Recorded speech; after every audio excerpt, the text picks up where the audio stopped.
morning, everybody. Morning.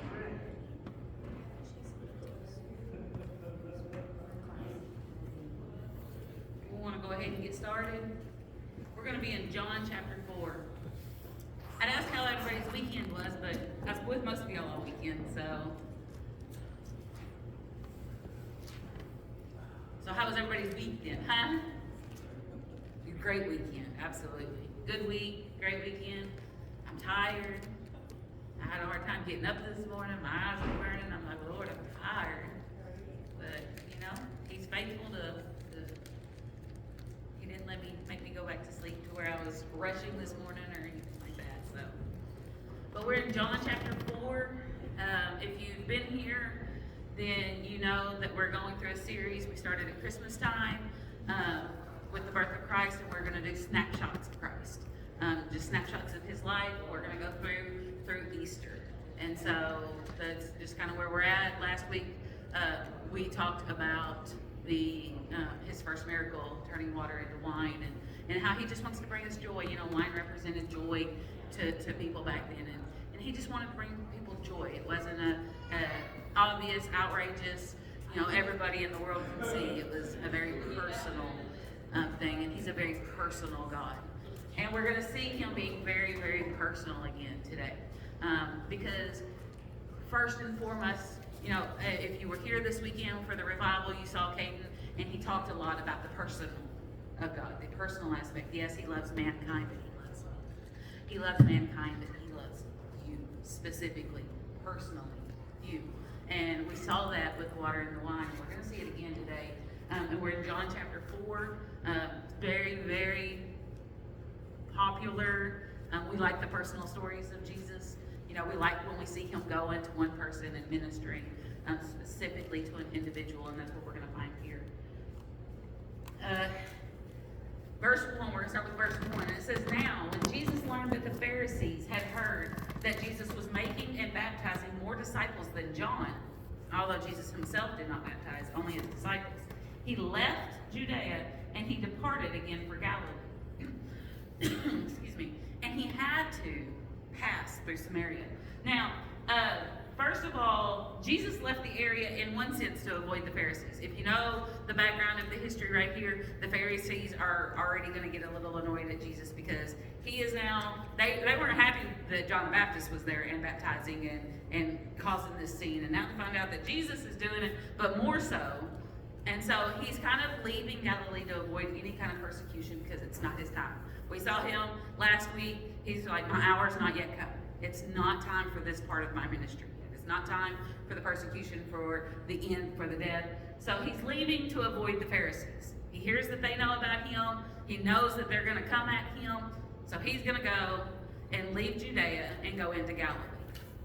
And so them coming at him would not have served his purpose in his ministry at this moment, right? But it says he had to go through Samaria. He had to go through. And for us, if you look at a map, and I don't have, one of these days we're going to have our TVs up there, and I'm going to have some visual effects, but I don't right now. But if you look at a map of the area, it's split into 3 different regions. There's Judea in the south, and that's where Jesus was at that moment, right? And there's Galilee up in the north, and that's where he's going. And Samaria is right in the middle.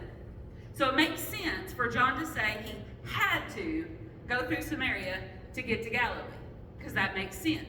However, if you know the culture of the time, you know that the Jews did not go through Samaria if they could avoid it. If they were in an extreme hurry, yes, they would go through Samaria. But typically, they would not. And the reason is Jews and Samaritans hated each other. They despised each other.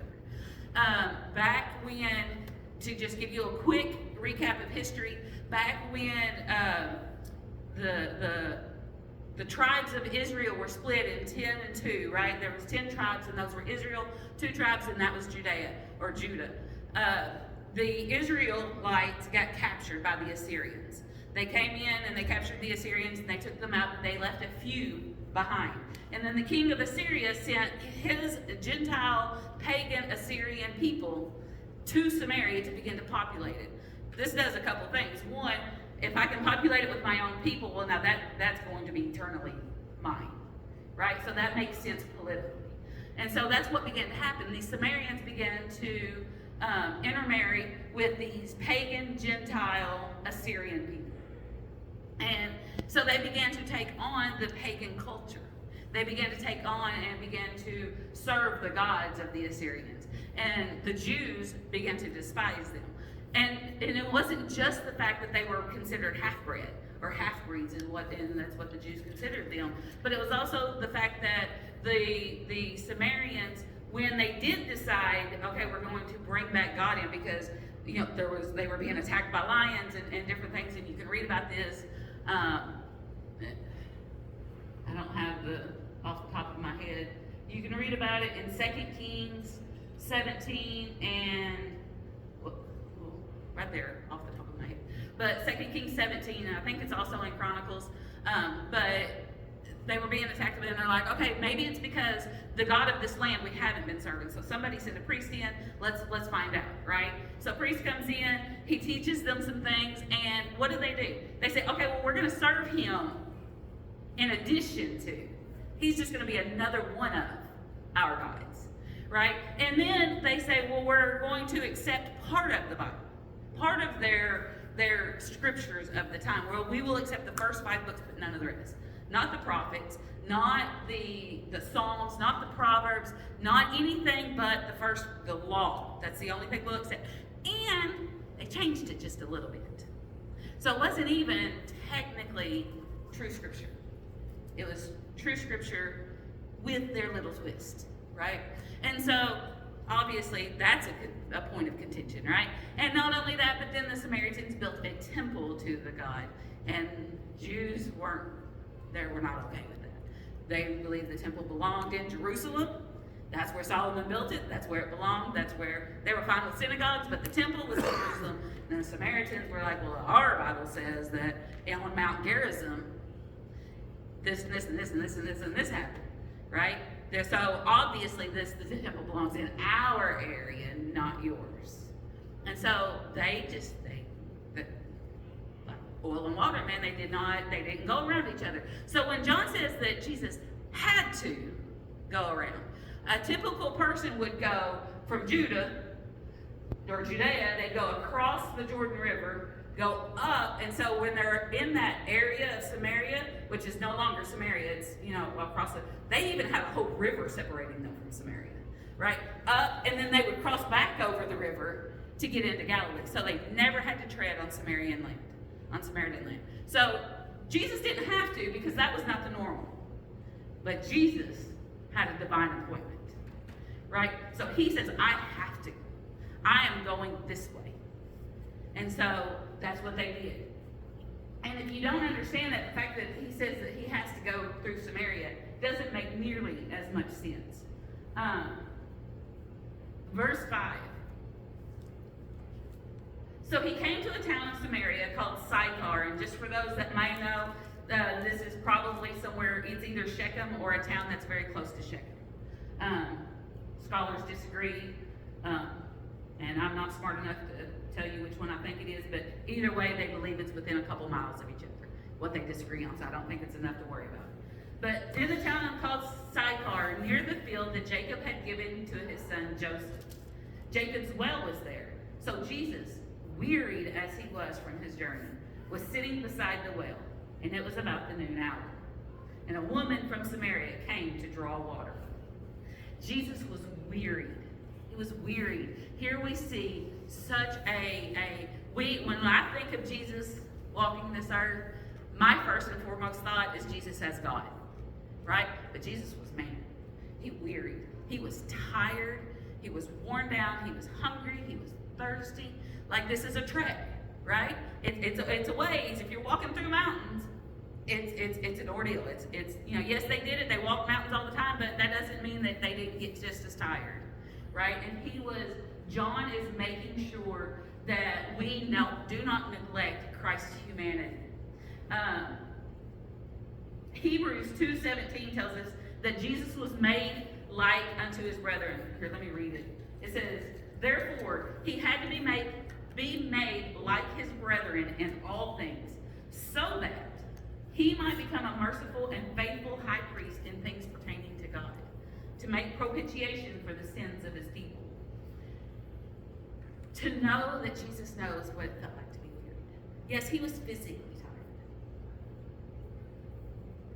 But often when life comes at us and it's burdensome and the storms are raging and the battles are intense and we are tired or wore out, Jesus knows how it felt. And I can take comfort in that. And you should be able to take comfort in that. That he knows, no matter what it is you're weary with, if you're weary physically, if you're weary spiritually, if you're weary emotionally, if you're hurt, if you're burdened, he knows. And he's like, guys, we're halfway through. I need a rest. I need to stop. And so it says he went to the well and he sat down because he was tired. And a woman came. Jesus was for whatever reason, most people, I think, picture it as the woman at the well and Jesus walking up to her. No, he was there waiting on her. He got there first. When you are in whatever phase of your life and you're like, I need to go find Jesus, no, he's there and he's waiting. He's already there. You don't have to go find him. He's already made that divine appointment to be right there at all times, waiting. Jesus was sitting at the well, biding time, waiting on the woman. It's a personal God. One woman in a place that he should, by all cultural accounts, despise being in. He was there in Samaria, on this earth, to a people that hate him. He waited on the woman. He waits on us. He's a beautiful, personal, loving God, individually. It says the woman, he was waiting on her. It says, it was the 6th hour. The sun would have been high. It would have been about noon. The 6th hour is noon in Jewish times.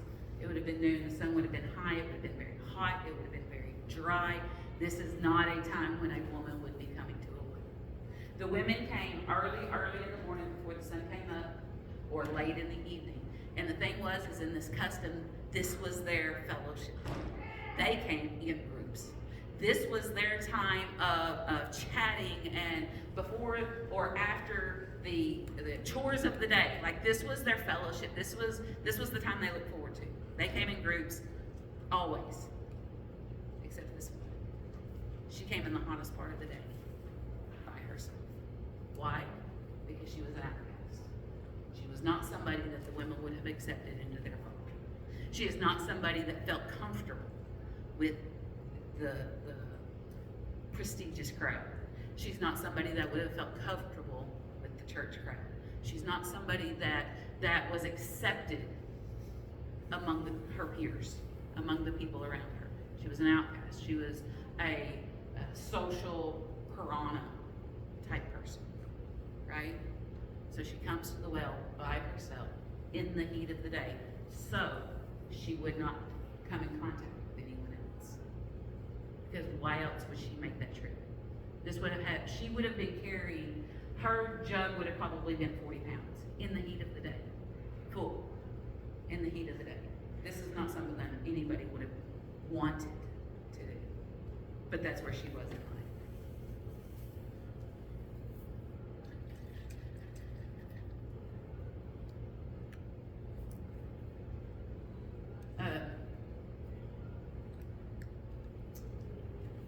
Jesus said to her, we're still in verse 7.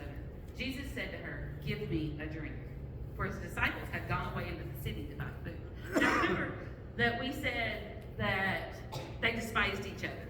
Okay? So a Jewish person, a good Jewish man, or a good Jewish woman would not eat food that had been touched by Samaritans. But there were certain dry goods that they could purchase because they were dry goods and they were sacked up or whatever. So they could purchase certain dry goods that the Samaritans probably wouldn't have touched, and they considered that okay. If you were like not a Pharisee type elect, you know, who's draws such strict, which these are such strict lines anyway. We're talking about prejudice and hatred and, you know, these kind of things, right? So, but he sends because he's hungry. So he sends his disciples off. That way he can be there with the woman alone, right? And they're off to buy food. Because if they would have been there, the easiest response for the woman is, your disciples are here, they can get you a drink. You don't need me. As it is, we still see her shocked when she responds to him. It says that, give me a drink. He does not have anything with him. We'll see this in a minute. So for him to ask for a drink, he would have been asking, take your cup, fill it up with water, and please give me a drink with it. That means you, the Samaritan, give me a drink so I can drink from your cup. Now, the shock in the woman, she says, the Samaritan woman said to him, how is it that you, a Jewish man or a Jew, ask for a drink from me, a woman of Samaria? Like, what in the world are you doing? This is not allowed. You are a Jew, and I am a Samaritan. You consider me a dog, basically. There was a saying at the time, current, it's not current for us, but a current of that time, a saying amongst the rabbinical Jews that to eat with a Samaritan, meaning like with their cups, or like he's talking about here, is the same as eating the flesh of a swine. Eating the flesh of a pig, which we know is a big, huge no-no. Like this was an unclean of unclean animals, right? To sit down and eat with the utensils and the fellowship of a Samaritan is the same as taking the flesh off of a pig and eating it. That's how, like, if I can, you know, like that's how much there was a no, right? And so she's like, what are you doing? You are a Jew, and I am a Samaritan. We don't do this. But not only that, you're a man, and I am a woman. And if we understand just how much the women were not allowed to be considered worthy of society, to be considered, they were not allowed to be educated in the law. They were not allowed, which means they couldn't read or write because that's how they educated people, right? That was their C-spot run thing. That was their primer, right? So she's saying, first, you shouldn't even be talking to me because I'm a woman. And you have everything against you. You are not doing what's right culturally. You can't just do away with all of the guards that we have in place. What are you doing? And so she's shocked, but she's immediately defensive also. Like, why are you talking to me? Because she's a woman that has an armor around her. She's been hurt. She's been used. She's been abused. We don't know exactly what has happened in her life to make her go down the path that she has, but we know that you can hear it in her voice. She has been hurt and she is well armored, right? She has all of the defensive armor around her. She says, Jesus answers her. I love, if anything out of this, learn how to converse with people. The conversation that Jesus has here is absolutely, the way he answers this lady and all of her hurt is absolutely beautiful. He does not respond to her defensive attitude. He doesn't respond, he's not going to engage in the ethnic battles between the Jews and the Samaritans with her. He is not going to engage in the sexist battles, the gender battles between man and woman with her. That's not what he's going to do. But he is going to respond with her in a way that on the surface seems absolutely outrageous. The things he tells her sound outrageous, right? And to begin with, it's going to try to instill a curiosity in her to keep her there. He doesn't answer her questions. He kind of just keeps going, right? And sometimes when people come at us and when we're trying to witness to them and they are defensive, and it's like, well, how did they do that? And they don't really care about that. They're just trying to be defensive. They're trying, you move on and you continue to teach them about Christ. And that's what Jesus is doing. He's going to continue to teach her without her even realizing it, right? And so it's just a beautiful way of him responding. He says, if you knew the gift of God, if you knew, and who it is that is saying to you, give me a drink, oh, you would have asked him, and he would have given you living water. Living water. We talked about living water last week with the wine, the purification process. Remember, and they had to pour out the wine or the water to cleanse themselves, to purify themselves, and it was only, it wouldn't purify them if it wasn't living, which means if it wasn't moving, right? So living water, one, represents a cleansing process, okay? But it's more than that here. That's just one aspect of it. In contrast, back then, living water was something that they said all the time. We hear the words living water, and we're like, what is that? What is that? Yeah, what does that mean? But for them, that was a very common phrase. They had water, and then they had living water. For them, living water meant moving or flowing water, whereas water was just stagnant, and it come up in cisterns and different things like that, right? And so living water was very, it was cleaner, it was more refreshing, it was better water, right? Because it was, and that's the reason it had to be used in, because if you, like we said last week, if you stick your hands in everybody goes to cleanse themselves or purify themselves in the purification process in a tub of water that's just sitting there, that tub of water is not going to be very clean, is it? But that moving water that they pour out and wash with, that's what cleanses people. And so she understood that part of living water. But when we read it, we're like, what exactly is that? Well, we have to remember that, one, Jesus is referring to water not in the physical sense, but he's referring to it in a spiritual sense, right? And it's talking about the fountain of life. Proverbs 13:14. Did I write that down? Yes. Says, the teaching of the wise is the fountain of life, to turn us aside from the snares of death. So part of that is the teachings of Christ. Because who's the wise? He is, right? So his teachings are part of it. But then that's not it either. That's not the full compass of it. We find several passages that associate living water with God. And Jeremiah, twice, he speaks of God being the springs of living water. The psalmist writes, in you, being in God, is the fountain of life. Water equals life. I mean, if y'all aren't seeing it yet, every time we hear water, it's talking about life.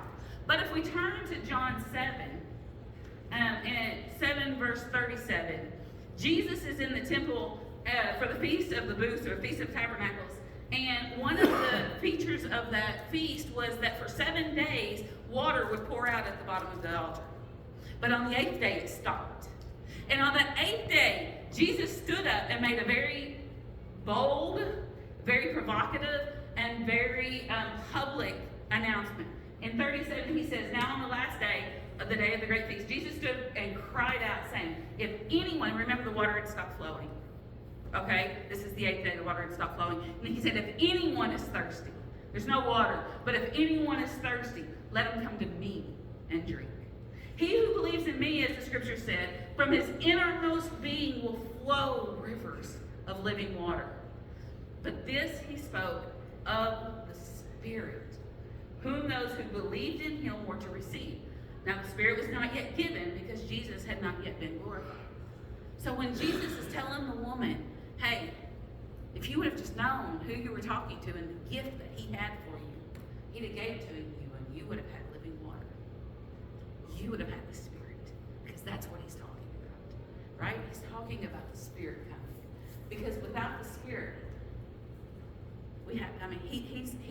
he's the living water that Jesus speaks of. He's what drives us. He's what bubbles up inside of us. He's what overflows out of us. Knowing that he's talking about the Spirit, I gotta hurry, is a key to understanding this verse, right? The Spirit gives life. Water is life, right? This is equated over and over and over in the Bible. But the Spirit gives life. Just as the water refreshes and revitalizes a thirsty person, the Spirit refreshes and revitalizes a person who is thirsty for God, right? And if we have the Spirit, we don't have to thirst anymore. I don't have to find satisfaction in something. I don't, and we'll get into the woman in a minute, but remember the living water, it cleanses. The Spirit's active. The living water is moving and active. That's why it's a living water, right? And we are channels for the Spirit's work.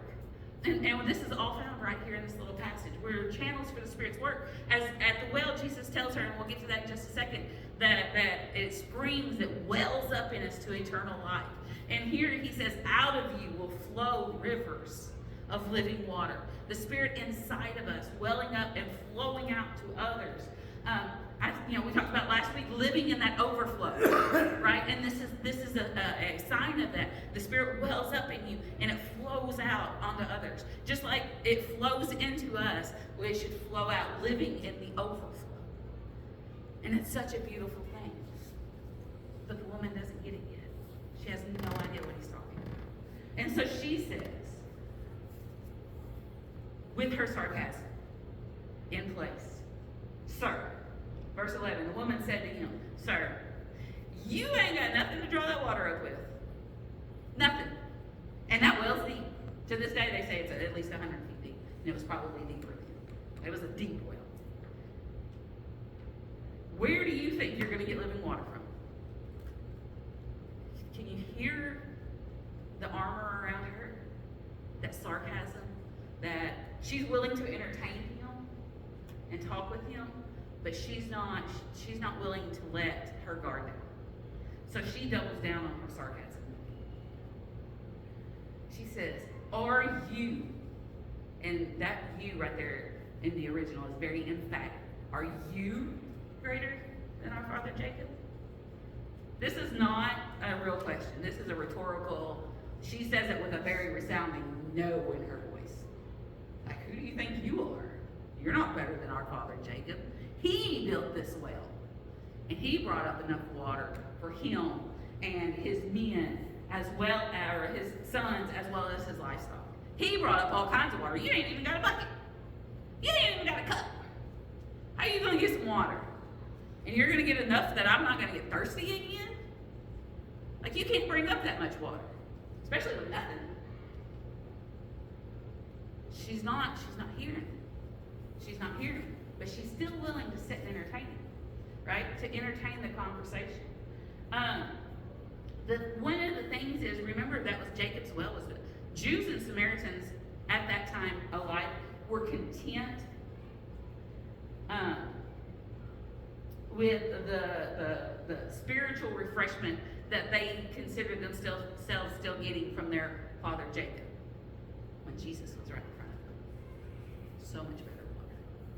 So much better nourishment. And so does Jesus get upset? Does he respond back? Because when people start getting snarky with me, I can get a little, it raises something up in me, right? Jesus, just as calm as he could be, he said to her, "Everyone who drinks of this water, this earthly water, the water that's in this well, they're going to be thirsty again.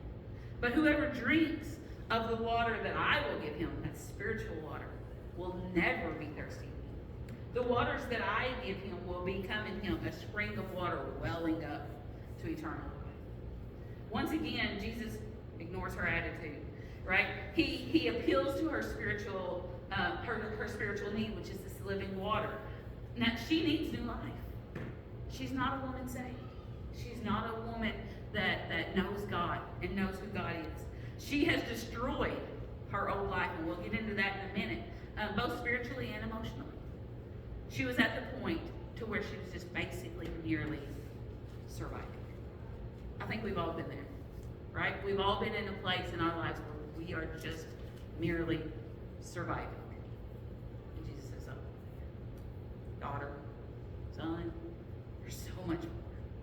Surviving is not what we're here for. We're here for the water that wells up inside of us to eternal life, right? Water of gladness, water of the Spirit, water of joy, because we know we've already seen the character of Christ, and that's what he's about. That's, and then if you were here this weekend, I mean, he just talked a whole lot about the same things that we talked about last week in Sunday school. That joy,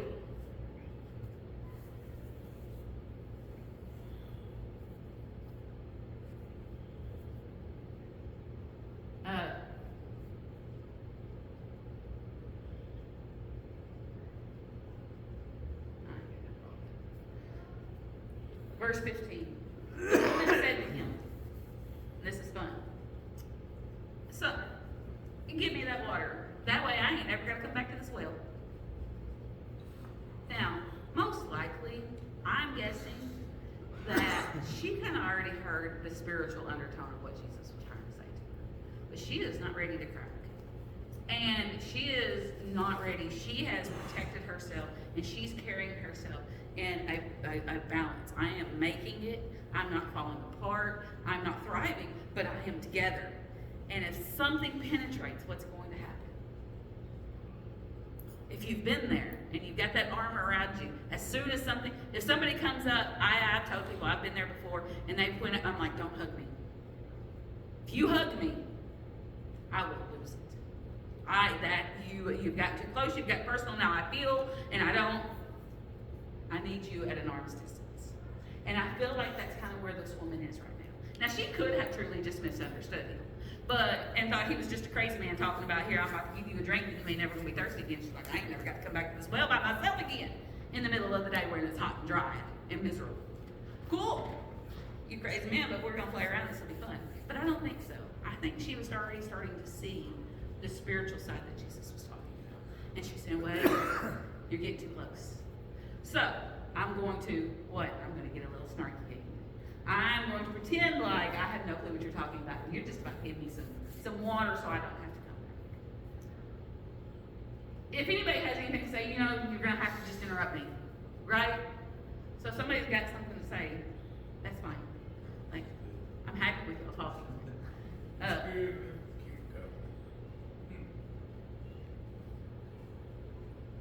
She did not crave the water that Jesus offered because she did not receive her own spiritual thirst. Her own spiritual, all she knew and all she was focused on was the physical, right? Even if she had a hint of what Jesus was talking about, I don't need that. I need water. I need water out of this well. I need physical water so I can take it back to my home, do what I need to do. That's what I need. That's it. She didn't perceive her own physical thirst. So what does Jesus do? Does he respond to her sarcasm? Again, she's defensive, sarcastic, and then double down on her sarcasm. Right? And I relate to her. Because if I'm wounded, if I'm hurt, I can go to sarcasm really quick. It's in my genes. I can't, there's a long history of it. But Jesus didn't get upset with her. The way he converses with her, we can learn so much from it. And Jesus said to her, go call your husband and come here. Go call your husband and come here. He's like, you know what? We're about to get to the heart of the matter.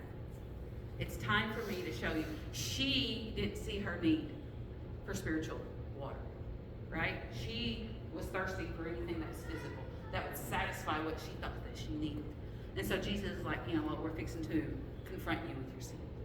Because you need to see your sin. You need to see that you need more than just what's in this world. And so he says, go call your husband. And she tries to brush aside the truth just a little bit. What she says is true, technically. It's not really honest, right? And really honest and true should be the exact same thing, but we have made it not. And so she says, oh, I ain't got a husband. Well, she didn't. And Jesus tells her what she says is true. But it's not honest, right? A half lie is kind of a half truth is kind of a whole lie. And that's kind of what she's doing, but she's doing it under a technicality. Y'all, we can try to give all the technicalities to Jesus we want to. He knows. He knows. Don't be trying to slide one off on God. Well, Lord, you know that I ain't got no husband. I'm not there. We do that all the time. Lord, you know that I didn't do that because, no, you didn't do that because you were disobedient. But we rationalize everything in our head and try to make it okay. She is trying to sidestep this whole husband thing. She does not want to go there. Why? Because she's an outcast because of this. And Jesus says to her, you are right. Like, you're right in saying that I have no husband. For you have had 5 husbands, and the one you have now is not your husband. So yeah, what you said is true. Put yourself in her shoes for just a second. Just a minute ago, that was a crazy man. And he said, yeah, you're right. And just read her book. Right there. Why? He's confronting her with her sin. He's confronting her with her lost where she is. Right? He's confronting her because she has to see it. He's got to penetrate that armor to where she can see her own sin, where she can see where she's at in life. But he doesn't do it in a way that condemns her. Because if he did, she would have took off running. She would have left right there. So it's not like, oh yeah, oh I know, I know what you've been up to. He doesn't do it in that way. He does it, and I believe it's in a voice of love because she sticks around. She stays there, right? So when he confronts her, she stays. How often when we confront people and shine a light on their sin, are we doing it in a wrong way and it pushes them farther away? When we shine a light on their sin, we should do it in a way that brings them in and draws them in even more. And that's what Jesus does with this woman. He says, you're right in saying that. What you said is true. So what does she do? It cracks me up. She said, all right, I perceive you're a prophet. Obviously, you know things. But so here, since you're a prophet, you tell me. The Jews say that you have to worship in Jerusalem, but we believe that it's on Mount Gerizim. So what you say about that? Because why? She does not want to talk about her husbands and her non-husband. She does not want to talk about the sins of her sexual past. She does not want to shine. She wants the tone of the conversation to be turned away from her. Because she's been condemned all of this time. And here's another man, there's a possibility that he's going to do the same. Because when you've been hurt, what do you expect from people? You expect to be hurt. Right? So she's going to turn it into a theological debate. This man's a Jew, and I'm a Samaritan, and what is the best way to start a debate? Let's talk about the temples. Because the Samaritans had built their own temple. Right? This was a huge point of contention between the two. So what better way? Have you ever been with somebody and you start talking to them and they just want to start debating? Because that's a whole lot easier. Debating is impersonal, right? Jesus is personal. And so he's not going to go with it. But he will answer her this time. All the other times when she's posted an objection or anything else, he just ignores it, keeps going. This time he kind of responds and kind of doesn't. Because he says,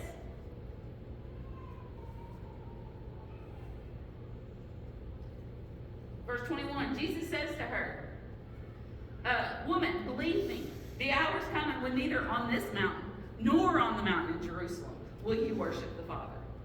He's going to give her 3 things to think about. He doesn't indulge her ruse to try to take the attention back to her. Instead, he uses that distraction to get at the real issues. Right? She thinks she's being wise, and she's playing right into his hands. So he presents 3 issues. And the first one is he says, neither in Jerusalem nor on the Mount Gerizim. The earthly location of worship is not important to the Father. Plain and simple. That temple was given for your benefit, not his. And there's going to come a time when it ain't going to be on either one. So we can do away with that question. The biggest question between the Jews and the Samaritans. And he's like, who cares? No biggie. And then he goes on to say, you worship what you don't even know. But we worship what we know, for salvation is from the Jews. He says, your Bible, it's not pure.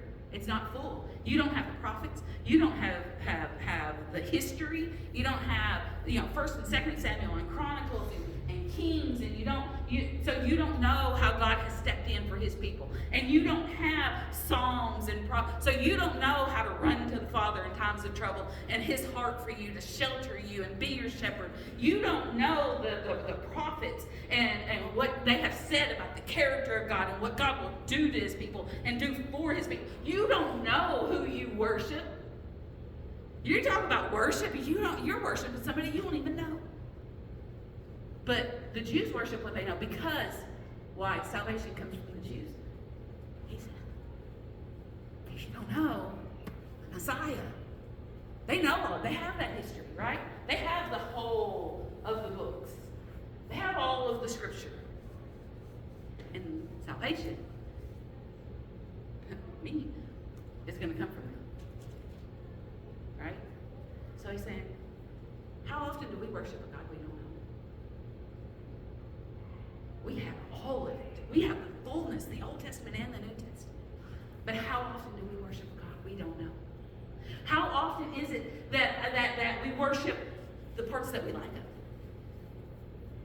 How often is it that we don't even read the scriptures to get to know Him?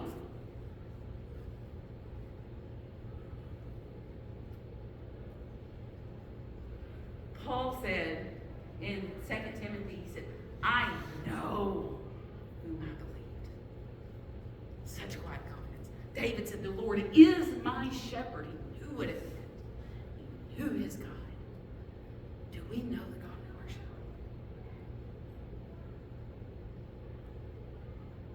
Not fully. I mean, we won't know Him fully until we're standing with Him. The Bible tells us that. But I want to see Him as clearly as I can, and this is how I do it. Right here, the words that He has given us, the scriptures. He shows Himself in it. Don't be like the Samaritans of the time and have the words and reject them because you won't read them, because you won't listen to them, because they don't fit the God that you want to serve.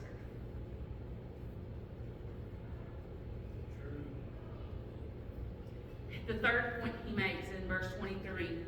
I'm going to go really fast, y'all. It says, but the hour is coming is now here. He's talking about the hour of doing away with worship like it was in Jerusalem and Mount Gerizim, and a new kind of worship coming. And he says it's now here. That's Him, right? That's Him. She don't know that yet, but it is. We know it. But I can look at it and go, oh, I know what you're saying. He says, when the true worshipers will arise and worship the Father in spirit and truth. And man, I wish I had time to go into spirit and truth, but I don't. But don't go through the motions. God can see what's on the outside, well, that's what man sees, right? But God knows whether you're worshiping in your spirit. He knows if you're worshiping in truth. And your life will show that. But know that it's more than the sitting down and the standing up on Sunday. You can be in the right place, which is church. And you can be there at the right time, which is Sunday morning and Sunday night and Tuesday night and Wednesday night. And whenever, you can be there at the right time in the right place. And you can do all of the right motions. But spirit, and Jesus knows the spirit. All the other people can be like, ooh, they on fire. And Jesus goes, that's not the spirit. Your spirit's not in it. So, I'll keep going though, because I don't have time. 24, God is spirit, and those who worship Him must worship in spirit. Oh, it's so important. But I've got 2 minutes.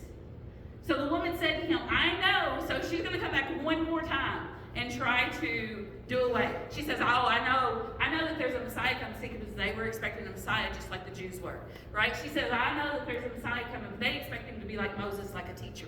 And then she says, I know that there's a Messiah coming. And John says, hey, that He's the one that they call Christ. In case y'all didn't get that, that's his little aside. She didn't say that, he did. But she says, when He comes, He'll tell us. She's like, you're saying things that don't make sense. But there's a Messiah coming, and He's going to explain all this to us, so we don't have to worry about it right now. Just, we'll put that off, and let's not worry about it. And Jesus does the mic drop of all mic drops. Who you speak of, I am He. Boom.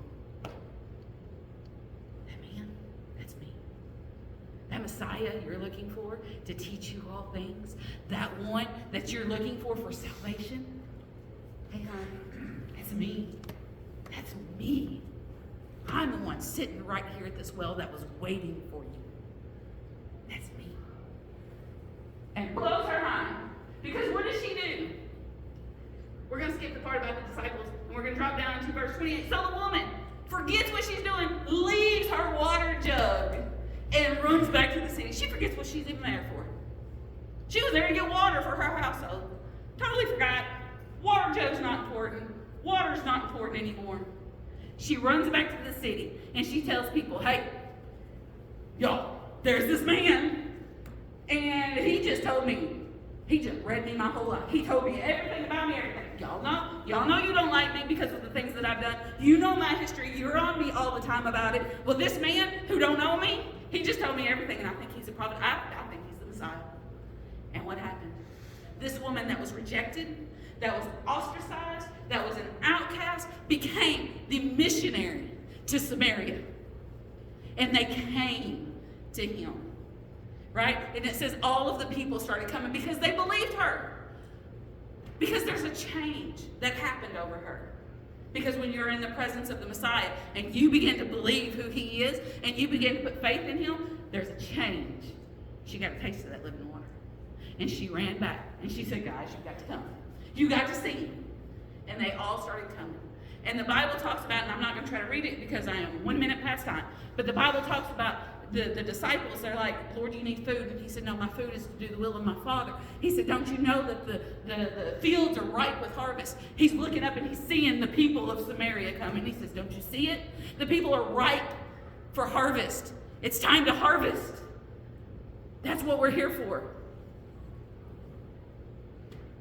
Jesus had a divine appointment. A one-on-one. And if it had only been her, he'd have been there. But when God touches you, if you do, and you're excited,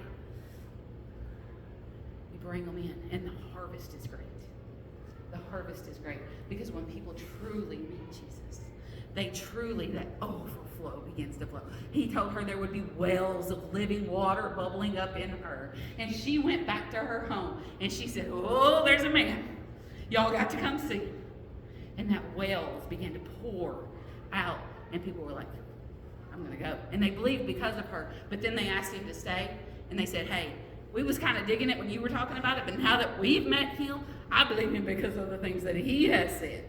Because that's our job. We want them to believe a little bit because to get them there. Right? And then Jesus meets them. The joys and the personality and the personalness and the care of the individual that Jesus is so great. The snapshots that we're going to take of his life is just over and over and over of him meeting us. And if we stop and we truly think about our lives, we can find all of those snapshots in our life where he has met us, not only as a family, not only as a church, but as an individual, as his daughter. And we see that love being poured out constantly. Jesus had to go through Samaria. One of the most beautiful verses in the Bible. He had to, even though he didn't. And I'm only 3 minutes over. Sorry, guys. That's it. That's all I got for y'all. Did she eventually give him water? Did she eventually give him a drink? Yeah. I think at that point the physical drink was just his way of getting her attention. You know, the disciples had come back. They had water. They would have given him if, you know, she may have, but I think that was just his way of rousing her curiosity, you know, to making her go, what? And wanting to talk to him. It was amazing. He went there. The Bible said weary. And then when they brought him food after all of it, he didn't even want it. So was he weary? Yeah, he didn't want the food at all. Because they're like, here, eat. He's like, I have no need for it.